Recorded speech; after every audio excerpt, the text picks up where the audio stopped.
നിയമസഭാ തെരഞ്ഞെടുപ്പിൽ കർണാടക നഷ്ടപ്പെട്ടത് ബി.ജെ.പിക്ക് ഇന്നും വലിയ ക്ഷീണമാണ്.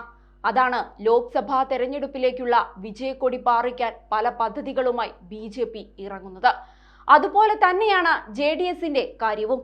ഇപ്പോഴിതാ ലോക്സഭാ തെരഞ്ഞെടുപ്പിൽ കർണാടകയിലെ സീറ്റ് വിഭജനം സംബന്ധിച്ച് ബി.ജെ.പി കേന്ദ്ര നേതൃത്വവുമായി ചർച്ച നടത്താൻ ജെ.ഡി.എസ് ഒരുങ്ങുകയാണ്. ചർച്ചകൾക്കായി ജെ.ഡി.എസ് സംസ്ഥാന അധ്യക്ഷൻ എച്ച്.ഡി. കുമാരസ്വാമി ബുധനാഴ്ച ഡൽഹിയിലേക്ക് പുറപ്പെട്ടിരുന്നു. കുമാരസ്വാമി, ആഭ്യന്തരമന്ത്രി അമിത്ഷാ, ബി.ജെ.പി ദേശീയ അധ്യക്ഷൻ ജെ.പി. നദ്ദ തുടങ്ങിയ മുതിർന്ന ബി.ജെ.പി നേതാക്കളുമായി കൂടിക്കാഴ്ച നടത്തും.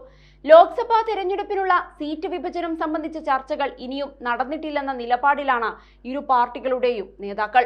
വ്യക്തിപരമായ ആവശ്യങ്ങൾക്കാണ് ഡൽഹിയിലേക്ക് പോകുന്നതെന്ന് കുമാരസ്വാമി പറയുന്നുണ്ടെങ്കിലും ജെ.ഡി.എസ് ദേശീയ അധ്യക്ഷനും മുൻ പ്രധാനമന്ത്രിയുമായ എച്ച്.ഡി. ദേവഗൌഡ വ്യാഴാഴ്ച ഡൽഹിയിൽ പ്രധാനമന്ത്രി നരേന്ദ്രമോദിയെ കണ്ടതായി സൂചിപ്പിച്ച് അദ്ദേഹത്തിന്റെ അനന്തരവനും എം.പിയുമായ പ്രജ്വൽ രേവണ്ണ കഴിഞ്ഞ ദിവസം രംഗത്ത് വന്നിരുന്നു.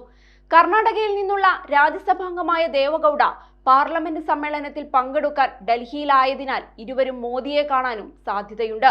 അതേസമയം സംസ്ഥാന ബി.ജെ.പി അധ്യക്ഷൻ ബി.വൈ. വിജയേന്ദ്രയും ഡൽഹിയിലേക്ക് പോകുന്നത് സീറ്റ് വിഭജന ചർച്ചകളെക്കുറിച്ചുള്ള ഊഹാപോഹങ്ങൾക്ക് ആക്കം കൂട്ടി.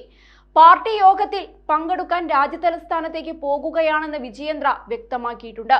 ഇന്നും നാളെയും പാർട്ടിയുടെ എല്ലാ സംസ്ഥാന അധ്യക്ഷന്മാരുടെയും യോഗം ഡൽഹിയിൽ നടക്കുന്നുണ്ട്.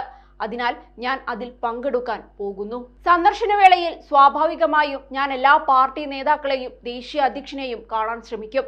പാർട്ടിയുടെ സംസ്ഥാന ഭാരവാഹികളുടെ നിയമനം ചർച്ച ചെയ്യാൻ ശ്രമിക്കുമെന്നാണ് ബി.വൈ. വിജയേന്ദ്ര പറഞ്ഞത്. ബി.ജെ.പി സംസ്ഥാന അധ്യക്ഷന്മാരുടെ യോഗത്തിൽ പങ്കെടുക്കാനാണ് താൻ ഇപ്പോൾ ഡൽഹിയിലേക്ക് പോകുന്നതെന്നും സീറ്റ് വിഭജന ചർച്ചകളെക്കുറിച്ച് വിവരമില്ലെന്നും വിജയേന്ദ്ര പറയുന്നുണ്ട്. 2019 ലോക്സഭാ തെരഞ്ഞെടുപ്പിൽ കോൺഗ്രസുമായി സഖ്യത്തിലാണ് ജെ.ഡി.എസ് മത്സരിച്ചത്. അന്ന് കുമാരസ്വാമിയുടെ നേതൃത്വത്തിലുള്ള സഖ്യ സർക്കാരായിരുന്നു സംസ്ഥാനത്ത് അധികാരത്തിൽ. എന്നാൽ ലോക്സഭാ തെരഞ്ഞെടുപ്പിൽ 25 സീറ്റുകൾ ബി.ജെ.പി തൂത്തുവാരി.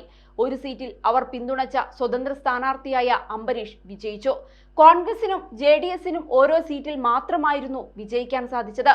സംസ്ഥാന ഭരണം കോൺഗ്രസ് നേടിയെങ്കിലും ഇത്തവണ ജെ.ഡി.എസുമായുള്ള സഖ്യത്തിലൂടെ കർണാടകയിൽ പരമാവധി സീറ്റുകൾ നേടാനാകുമെന്നാണ് ബി.ജെ.പി പ്രതീക്ഷിക്കുന്നത്.